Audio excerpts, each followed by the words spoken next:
The first that I would like to ask you is that what's the importance that you consider Congress like this, the Congress of Democracy? What's the importance to discuss the democracy? What you, in your case, with Marx and the rest of the panels? I think it's extremely important to have conferences on democracy in order to make sure that people think very carefully about what it is and what it isn't, what the dangers and threats are, and how to protect it. So if we didn't have conferences like this, the concept would be owned by political authorities who could say what they wanted and assume that people would believe that. And therefore democracy would look unproblematic. It is problematic. We don't entirely know what it is. And we need to make sure that we question and redefine at regular intervals. People are going to understand democracy differently amongst themselves, and that's why we need more conferences to explore this and keep the ideas alive and vital. Yes, in your opinion, do you think that Marxism is still alive? What is the influence of Marxism nowadays? Oh, I'm sure Marxism is still alive. Class struggle is still alive. It's not always portrayed that way, but once you know a bit about social class and civil war, then you can easily see the kind of struggles that occur and relate them to politics locally. I'm not sure that the Marxist tradition, that is what people understand by Marxism, is really a very fair reflection on Marx and his writings and activities at the time.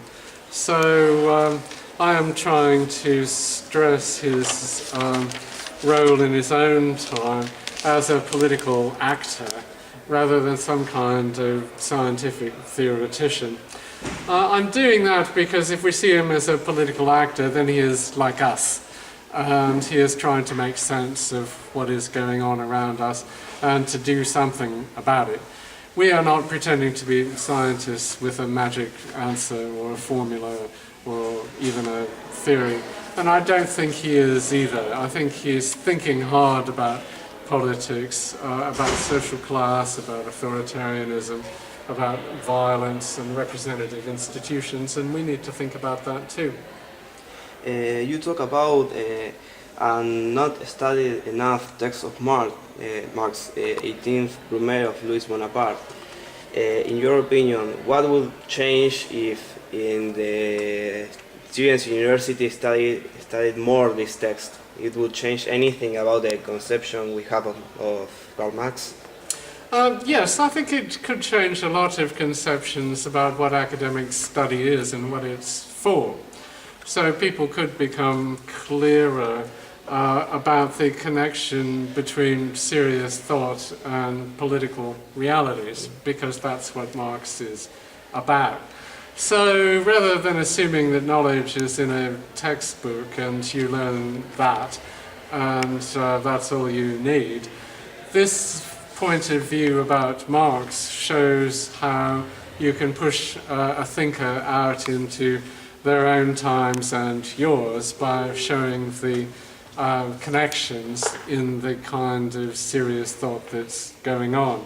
So it's open-ended. It's about thinking and acting. It's not about discovering some timeless truth. So I'd like to see more academic study make a closer relationship between the way we think, which may be theoretical, and what we actually do and absorb from contemporary political life. I have one more question. Later we ask you about the Marxism nowadays. Historically, it was an ideology into the workers' movement. Nowadays, it's not the huge mass it was in the past. Do you think that the actual Marxism should expand their frontiers into new statements like I don't know, students, I don't know, professionals like professionals. I don't know if you understand. Yes. Yes, I think it already has. I mean, Marx's writing and thinking expanded in his own time and immediately afterwards, so it was hugely influential in the development of social democracy, in feminist political action.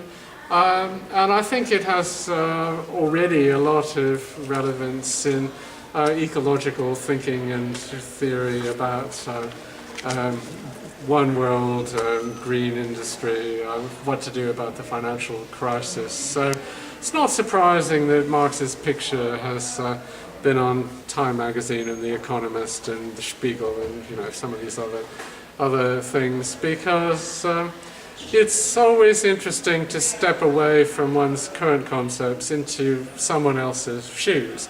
Try to imagine our world from that position, what's similar and what's different, and Marx is quite good at doing that.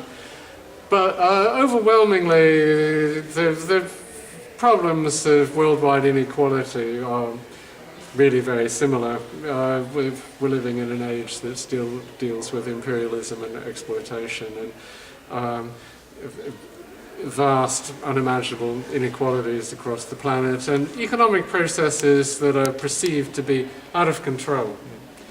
No one's in charge, they have a life of their own, a dynamic of their own, and Marx is the one theorist who really pointed to that as a huge danger and to a project of creating a collective international political rationality that would get hold, at least to some extent, of those issues and help people to do something about it. So I think his thinking has already expanded. We don't need to get him out of the grave. He really wasn't in it.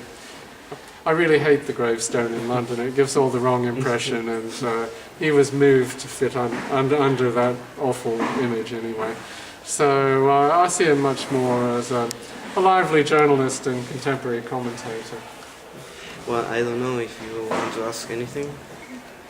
Well, that's all. Well, thanks. Thank you. for answering some questions. Thank you. Can we take a photo? Yes, of course.